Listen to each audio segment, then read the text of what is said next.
Here we have an Amstrad CPC 464, a computer that remained unknown outside of Europe, but was hugely successful across the continent, especially in the United Kingdom, France, and Spain.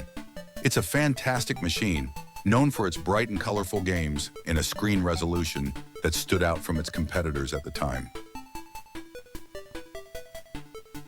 When this unit powers on, characters begin to appear on the screen as if they were being typed automatically, but the keyboard doesn't respond and the computer can't be used. This may happen because the membrane is dirty, damaged, or because the sound chip is failing. In this computer, this chip is also responsible for reading the keyboard matrix and the joystick. Let's check it out.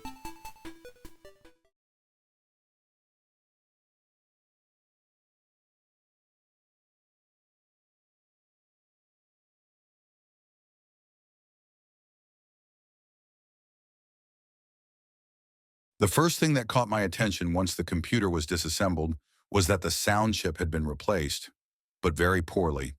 Some traces on the board were cut, and one of the chip's pins was broken.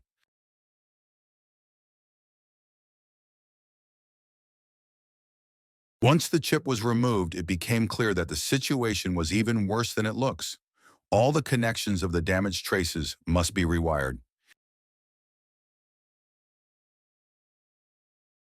To replace the damaged AY8912, I'll be using the IC created by V-Retro Design, which replicates the original chip's functionality quite faithfully and at a very reasonable price. I'll leave a link to their page in the video description.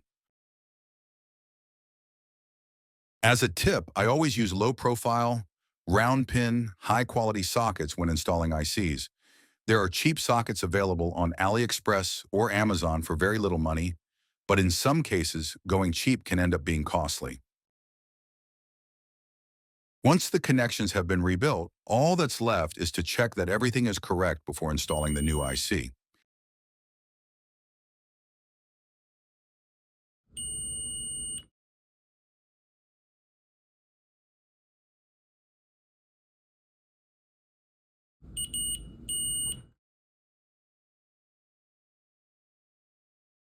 The connections are correct, so now all that's left is to proceed with installing the new sound chip.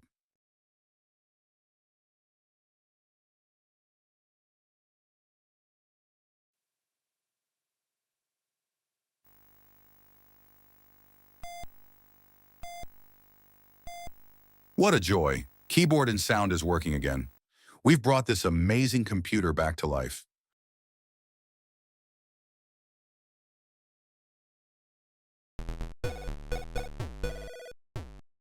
Once the whole system was reassembled, I discovered a new issue with the tape deck.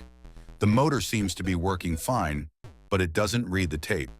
It's not that it reads poorly, it doesn't pick up any signal at all. So it's time to take the tape deck apart and perform some basic maintenance while we're at it.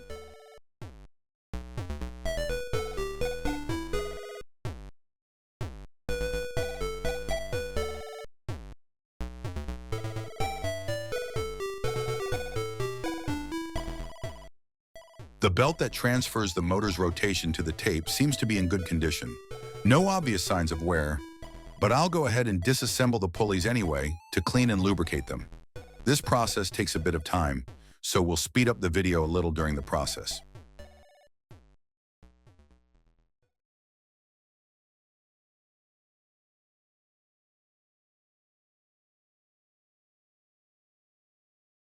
Once the drive belt has been removed, we need to be careful when disassembling the pulley, as there's a spring and two washers holding it in place, and they can be easily lost.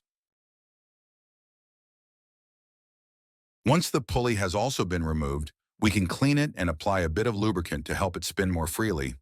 We can also disassemble the motor pulley and do the same.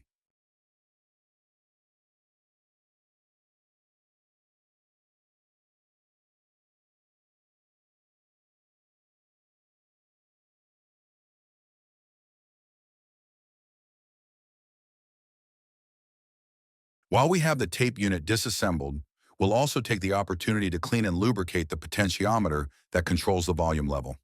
This will eliminate the crackling sounds that occur when adjusting the volume.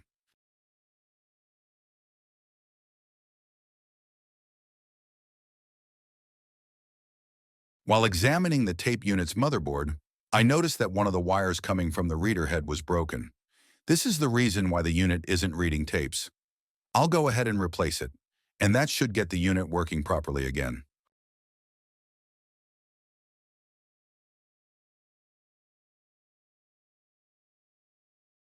There are modern alternatives that make it easier to load programs on our Amstrad. Let's take a look at some of them. The simplest option, since it doesn't require any modifications to the CPC, is a Bluetooth cassette adapter. These can be easily found on Amazon or AliExpress, and all you have to do is to pair it with your computer or smartphone, and then use it like a regular tape.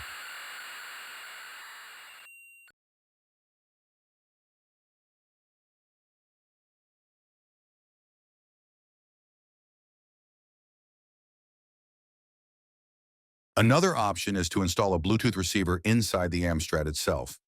In this case, we'll need to connect the audio and power lines for the receiver. It's a simple modification. To connect the audio line, the best option is the leg of the capacitor labeled as C317 on the tape unit's PCB. To power the Bluetooth receiver, you can use the power supply line from the power LED, which also runs at 5 volts. Now that all the connections are in place, it's time for the moment of truth. Let's see if it loads.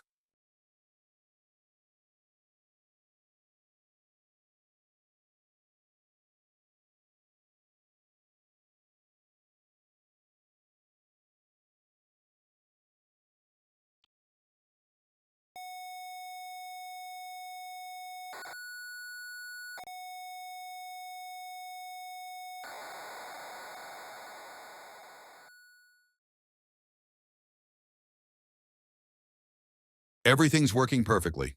Now we can install it inside our Amstrad, and it will connect automatically when we power it on. Finally, let's take a look at my preferred option, the TZX Duino. It connects directly to the Amstrad, reads tape images in CDT format, and can also be used with other systems like the ZX Spectrum. It also supports a remote connection to automatically stop playback, a very useful feature for games that need to load multiple levels. To connect it, we need to run an audio jack from the C317 capacitor on the tape board.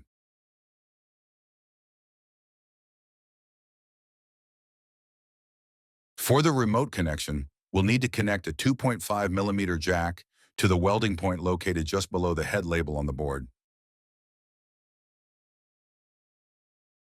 Personally, I prefer not to drill any holes in my Amstrad's case.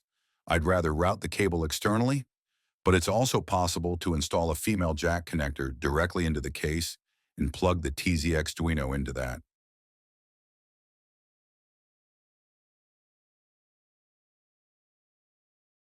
This loading method can be combined with either of the two previous ones.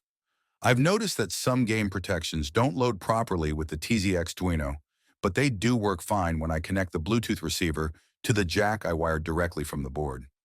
I'd love to hear about your setup. Let me know in the comments what methods you've tried and how they've worked for you.